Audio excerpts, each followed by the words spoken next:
কাঁঠাল খাওয়ার পরে 4টি খাবার খাওয়া যাবে না। এটা কিন্তু কাঁঠালের সিজন, তাই না? অনেকে কিন্তু একসঙ্গে 30টা 40টা 50টা 60টা পর্যন্ত রুয়া খেয়ে ফেলে। এরকম লোক আছে না নাই? বাহাদুর প্রমাণ করে নিজেকে। মনে রাখবেন, অতিরিক্ত কোনো কিছু খাওয়াই ঠিক না। কাঁঠাল খাওয়ার পরে প্রথমে যে খাবারটি খাবেন না, পেঁপে। সেটি কি বলেন প্রিয় ভাইরা?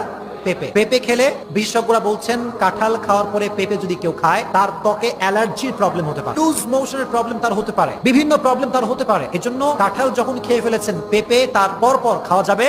2 নাম্বার, কাঁঠাল খাওয়ার পরে কোনোভাবেই আপনি সঙ্গে সঙ্গে দুধ খাবেন না। বলেন কি খাবেন না? দুধ খাবেন না। দুধ খেলে বিশেষজ্ঞরা বলছেন যদি কেউ কাঁঠাল খাওয়ার পরে দুধ খায়, তার পেটটা ফুলতে পারে। তার পেটটা কি হতে পারে? ফুলতে পারে। ইভেন তার ত্বকে ফুসকুড়ির সমস্যা হতে পারে।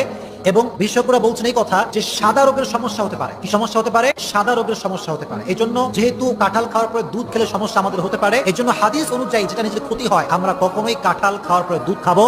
কাঁঠাল খাওয়ার পরে আপনি ভেন্ডি খাবেন না। কি খাবেন না? ভেন্ডি খাবেন না, বাট ঢেঁড়স। আপনার ঢেঁড়স বলেন, তাই না? ঢেঁড়স যদি আপনি কাঁঠাল খাওয়ার